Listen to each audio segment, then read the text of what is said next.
If this is your first time listening, I strongly suggest beginning with Episode 1, A Murder Most Foul. This series contains adult language and descriptions of graphic violence throughout. Listener discretion is advised. Cavalry Audio.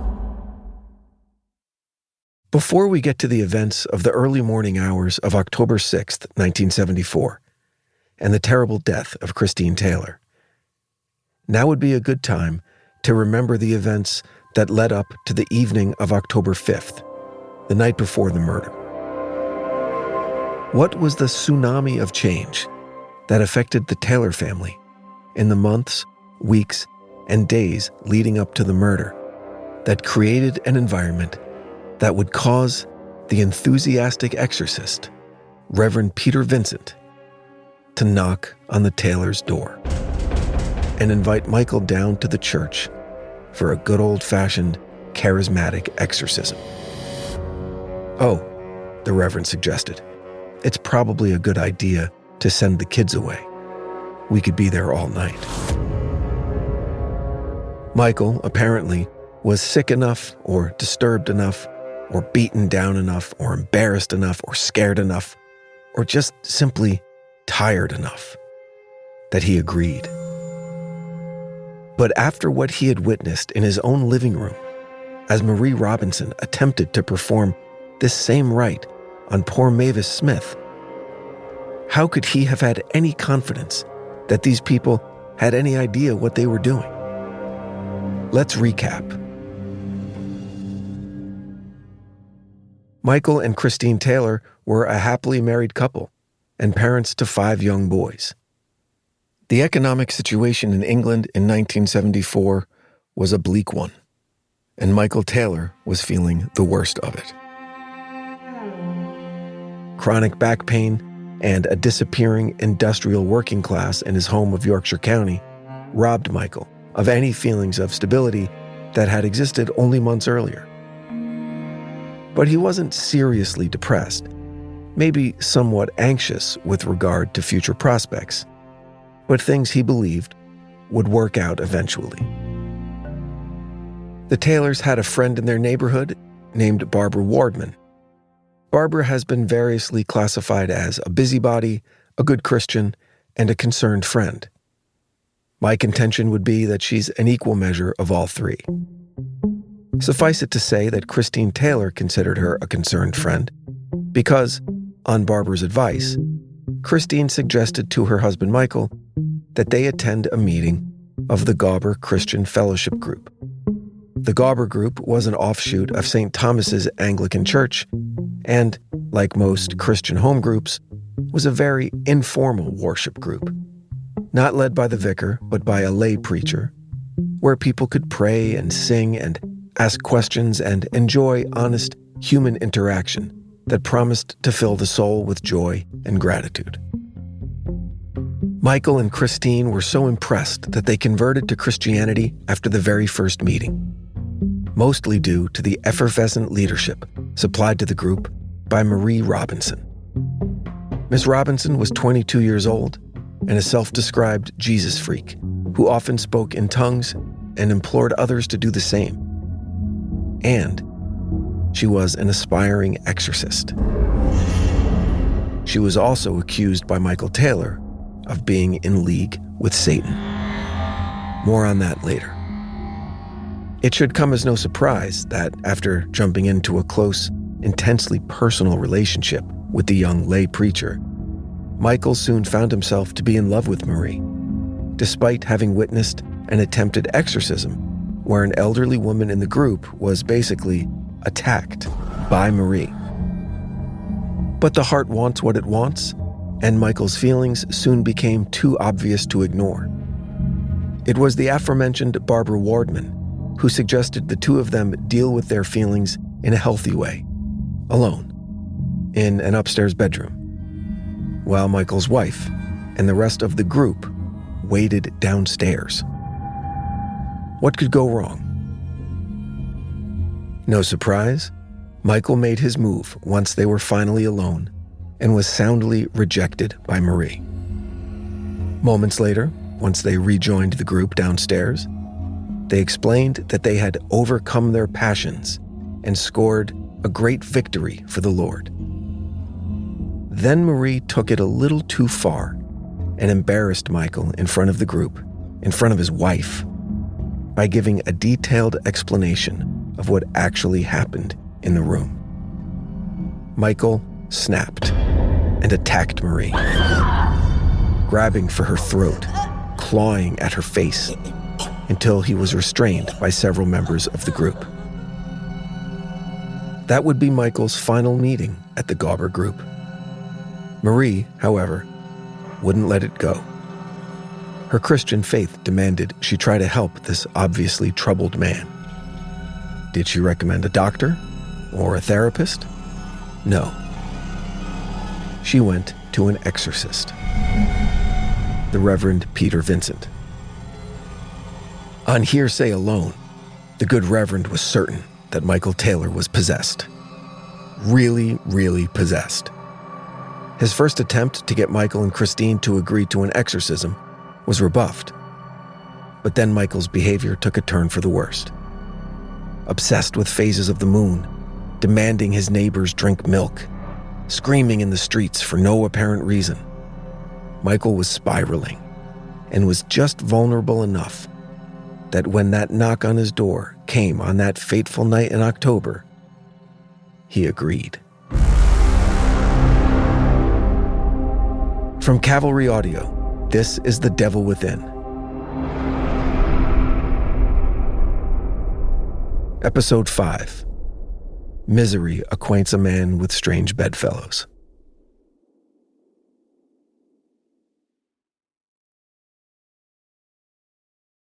In truth, Michael resisted mightily at first when the good Reverend knocked on his door that night. In fact, when Reverend Vincent appeared in Michael's doorway, he had to duck. Michael took a swing at him for suggesting that he was possessed. And it was in this moment that a major opportunity was missed. A companion of Reverend Vincent's, we'll meet this man in a moment, would later testify that this first experience of Michael Taylor, the explosive violence, caused him to suggest they take Michael to a doctor. It was mentioned by one of the group. Somebody did bring that up. I remember this from the evidence. Definitely somebody said, do you think this would be better served by us taking this clearly very, very disturbed individual to get medical help? But they decided that that wasn't appropriate and they took him to the church. That would have changed everything. Most importantly, Christine's life could possibly have been spared had Michael been transported to a hospital rather than have been convinced of his own demonic possession. But such is the life of an enthusiastic exorcist. The hammer was focused on the nail.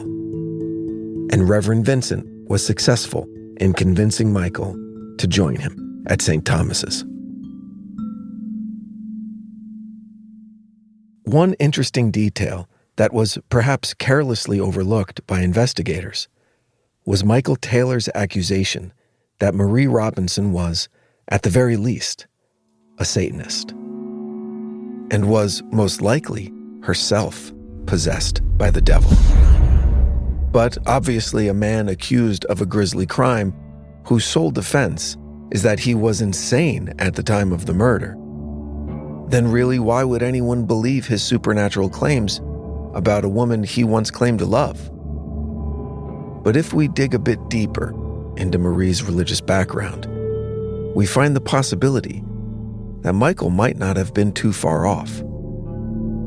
If we go back more than 250 years to London in 1718, we'd find a member of English high society named Philip, Duke of Wharton. Lord Wharton was made a duke by King George I and was a prominent member of Parliament. But to those who knew him, he lived two distinctive, separate lives. He was at once a man of letters, as well as a drunkard, a rioter, an infidel, and a rake. Among many other accomplishments, including becoming the Grand Master of English Freemasonry, Lord Wharton was famous in his earlier years for starting the Hellfire Club, a private society that was strictly confidential. Barely any of the reported thousands of members are known. The club welcomed women into their ranks, exceedingly rare at the time, and met in the private homes of members. Very similar to Christian fellowship groups centuries later. What's interesting about the Hellfire Club is its charter. While there were many gentlemen's clubs in London at the time that catered to a variety of subjects, poetry, science, politics, philosophy, the Hellfire Club existed to rage against organized religion. There was, at the time, a strange cultural interest in public blasphemy. It didn't last long, but Lord Wharton capitalized on the trend, and his club became something of a satirical sensation, at least on the surface. Religious scholars have brought up the possibility that the satirical nature of the club's reputation allowed them to hide in plain sight. So much so that Lord Wharton claimed the leader of his club to be Satan himself. There were widespread rumors of satanic worship and occult-inspired rituals from the very beginning. And although this first incarnation of the Hellfire Club was forced to disband just 3 years after it was founded, the club continues to exist in various forms, under various names, it is believed, up to the present day. I mentioned earlier that very, very few names of members of this club are known to history. Less than 100, actually. But if you're a fan of Season 1 of The Devil Within, there's a name on that list that will definitely jump out at you. Richard Cross. When the future millionaire industrialist Richard Cross left his home in London to seek his fortune in America in the spring of 1874, he brought with him an obsession for the occult that would, more than 100 years later, wield a terrible influence over a teenage boy that would lead him down a dark and mysterious road that ended in violence. But Mr. Cross would leave behind a legacy in London as well. A legacy of curiosity in the occult and a burgeoning interest in the practice of Satanism. Because, think about it, as an anonymous member of a secret society that welcomed women in leadership positions, Richard Cross, as well as other members of the Hellfire, was a bridge between generations tasked with keeping the society and its beliefs alive and growing. So it's not out of the question to suggest that Marie Robinson was actually a Satanist, schooled in the secret living rooms of the Hellfire Club, polishing her skills as an orator and doing the work of the devil. Why would Michael accuse her of being a Satanist? When he felt betrayed by Marie, was that the catalyst for coming clean with information that Marie herself had told him? Did Marie try to recruit Michael, a task she failed at, and was then required to conjure up the need for an exorcism to cover her own tracks? She knew Reverend Vincent would jump at the chance, didn't she? And what about Mavis Smith? Rather than a botched exorcism, was that actually Marie introducing demons into a spiritually vulnerable person? In Michael's own words, the devil had been put into his wife. Michael believed that to the point that he felt he needed to destroy her in order to defeat the evil that existed within her. That's an incredibly sincere level of belief, a level that makes someone think that murder is the only option. What made Michael so sincere in his belief that Marie was in league with the devil? It was less than a year later that a local newspaper would report a remarkable story concerning the Reverend Vincent's wife, Sally. It concerned Marie Robinson. Sally Vincent claimed to have proof that Marie was a Satanist. Now, we also know through sworn testimony that, Satanism aside, Sally Vincent had a very low opinion of Marie. That could be chalked up to a middle-aged woman looking down her nose at a younger, prettier woman in her midst that needed to be dealt with. But what about this proof that Marie was a Satanist? What was it, and how did she come by it? And perhaps most importantly, did she tell Michael about this? Either to protect him or warn him off once his infatuation with Marie was made known. From what information is out there, it was believed that Marie belonged to additional fellowship groups, and at least one was believed to be a satanic cult, quite possibly with Marie as the group's leader. If you remember back in season 1, it was New Jersey police detective Paul Hart who was tasked with explaining to a group of concerned parents who were worried that their children might be exposed to Satanism, that it was already too late. They had already been exposed to the Antichrist innumerable times at church. They were taught that God exists and Jesus is real, and his teachings were the perfect word straight from the creator of the universe. Those teachings included fallen angels, the possibility of demonic possession, and the all too real possibility of spirits from hell claiming dominion in our world, in our children. Who's to say that Marie Robinson, a self-described, quote, Jesus freak, hadn't, like young Tommy Sullivan, decided to go in a different direction? To, rather than preach the word of God, recruit for the army of Satan. Apart from Sally Vincent's comments about Marie Robinson in the local paper, she stayed quiet regarding any additional accusations. Michael, on the other hand, was adamant. Again, we'll probably never know. The words of a man deemed insane by the courts would most likely fall flat when he spoke of the occult or things supernatural. However, the legacy of Richard Cross remains. Team Exorcism and the Guide to Recognizing Your Demons. After the break. One of the many weird things about the exorcism of Michael Taylor is what can only be described as laziness. Reverend Vincent and his team seemed super lazy in comparison to what other exorcists do and have done in the past. The first thing Reverend Vincent did when he realized he had a live one was bring in some religious backup.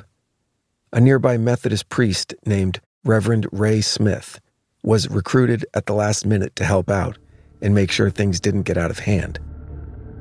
That wasn't the lazy part. That was actually a good idea. The first and only good idea that Reverend Vincent would have that night. Remember, it was Reverend Smith who suggested that Michael be taken to a doctor, a suggestion that was ignored by Reverend Vincent. The lazy part comes in the strange and completely dismissed idea that deals with the naming of the demons that you're going to do battle with. As mentioned in an earlier episode, it's a common practice in the Roman Rite.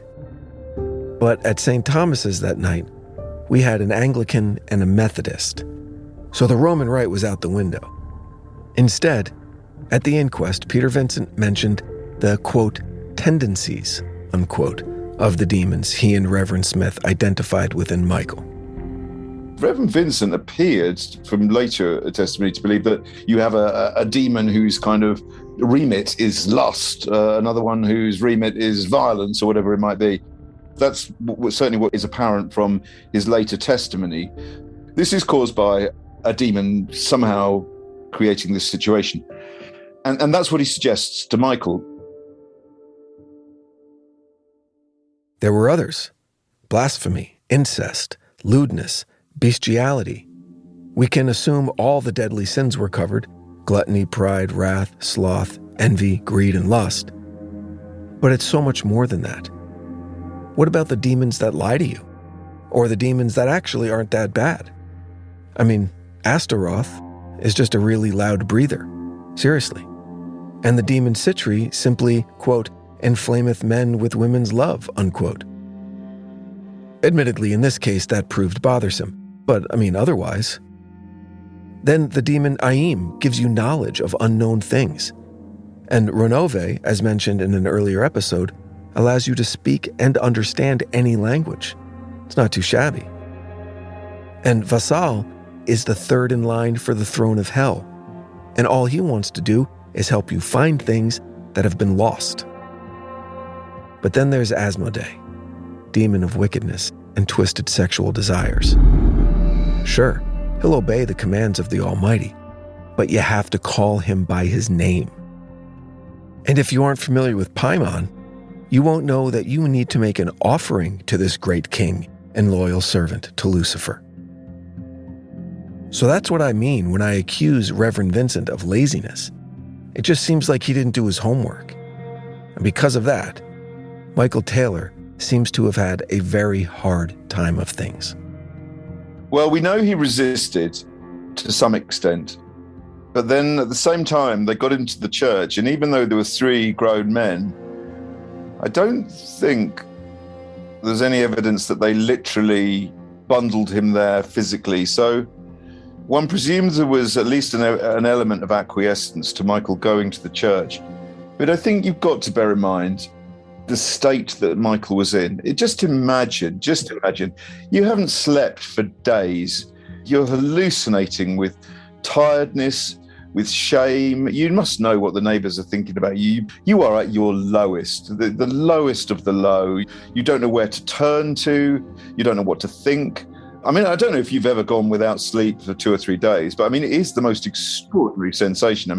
You literally do start hallucinating. It's very, very odd. He's a man who desperately, desperately needs to sleep for a couple of days, and he's not on the edge. He's beyond the edge. This is a very, very disturbed person. In that state, you are very, very helplessly open to suggestion. And anybody that says, look, there's a way out of this, and I've got the way out of it, you'd follow. They got him to the church, and then they did tie him down. And I think the reason is that they'd be saying to Michael, look, this could be very difficult.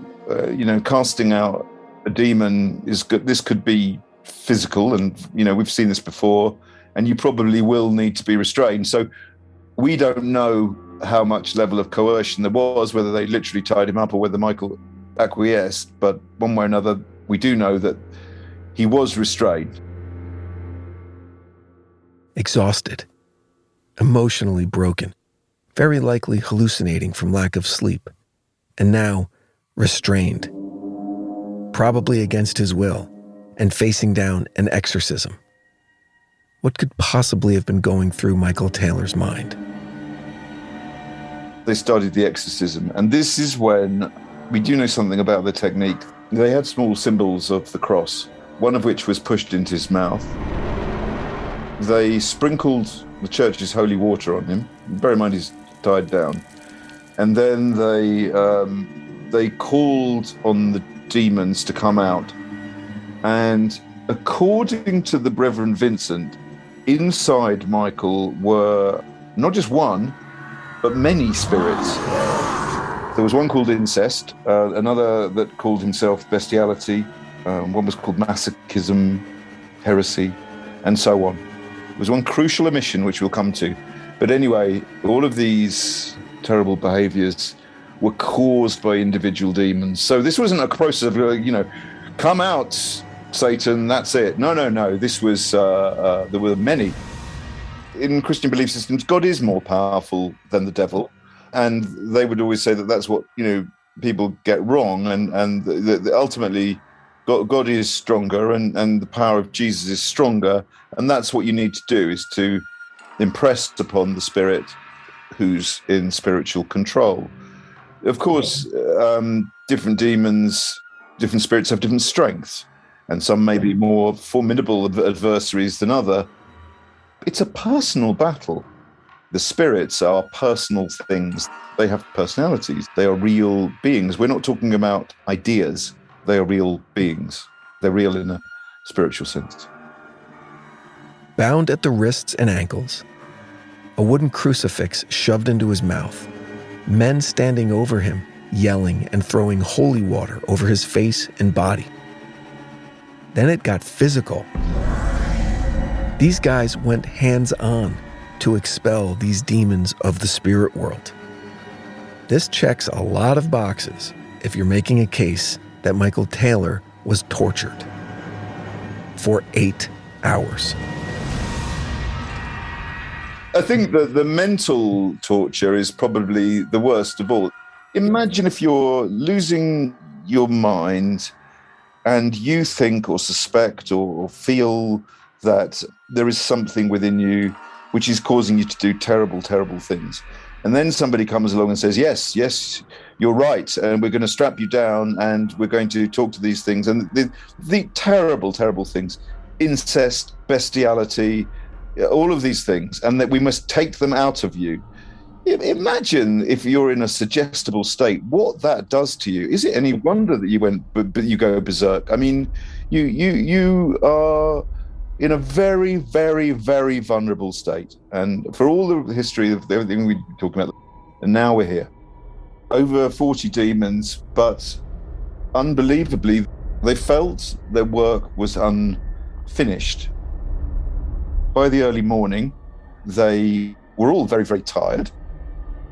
Dawn was breaking, and it was decision time for Team Exorcist. Nobody had had any sleep by this point, and they wanted a break, and they wanted a cup of tea. Very English. They wanted to take a break, and they felt they'd done good work, and it shows the confidence in their process. That's right. They decided to stop for tea. But there was just one small problem. There was one demon which they had not succeeded in removing, exorcising from Michael. So they had taken out all these terrible ones that we've talked about. But there was one in there, an evil spirit of murder. And this was unfinished work. So by their own confession, I want to stress this. This is the Reverend Vincent's words, not mine. He said, we had not yet been able to expel the spirit of murder. We knew that was still within him, but, it had been a long night and we needed to rest. And I knew this was still there, so we had to take a break at this point. And we felt we'd done good work, but we knew that the spirit of murder was still within Michael. So that was unfinished. Actually, according to the testimony of Reverend Vincent, there were 3 demons left in Michael when they called a timeout to grab a cup of tea and maybe a quick nap. What demons were they? Insanity, violence, and murder. Michael was a complete mess, tired to the point of delusion, physically beaten, emotionally destroyed. He needed medical care and probably 3 full days of sleep, not a cup of tea and a nap. Did they take him to a hospital? No. But incredibly, they did call the police to, warn them? They actually called the police, unbelievably, to say, we've just exorcised a very, disturbed fellow, and we just wanted to let you know. I'd love to have a recording of that conversation with apparently the local police constable. Imagine you're on an early morning shift, sort of breakfast shift, and suddenly you get a call from a priest saying, we've just exorcised a fellow up at St. Thomas's. We haven't finished yet, but we're going to take a break and just thought we'd like to let you know. The police officer apparently was, as I think we all would be, was fairly bemused and said, perhaps you should take him to a doctor, but for reasons we don't really know, they said, we're going to drop you back at home, Michael, and carry this on later. So they dropped Michael off at home and took a break. For the insanity that Reverend Vincent fostered and displayed that night in St. Thomas's, unfortunately, he was right about one thing. The demon of murder was in complete control of Michael Taylor. On the season finale of The Devil Within, we revisit the morning of the murder of Christine Taylor and follow the case through the arrest and trial of Michael Taylor, the verdict and punishment, and what Michael Taylor is doing today. That's right. He's still alive. That's next time on the season finale of The Devil Within. The Devil Within Season 2, The Demons of Yorkshire, is a Cavalry Audio production, produced by Branden Morgan and Zach McNees. Zach also edited and mixed all episodes. Music by Soundstripe and Blue Dot Sessions. Our executive producers are Dana Brunetti and Keegan Rosenberger. I'm Branden Morgan, your writer and narrator.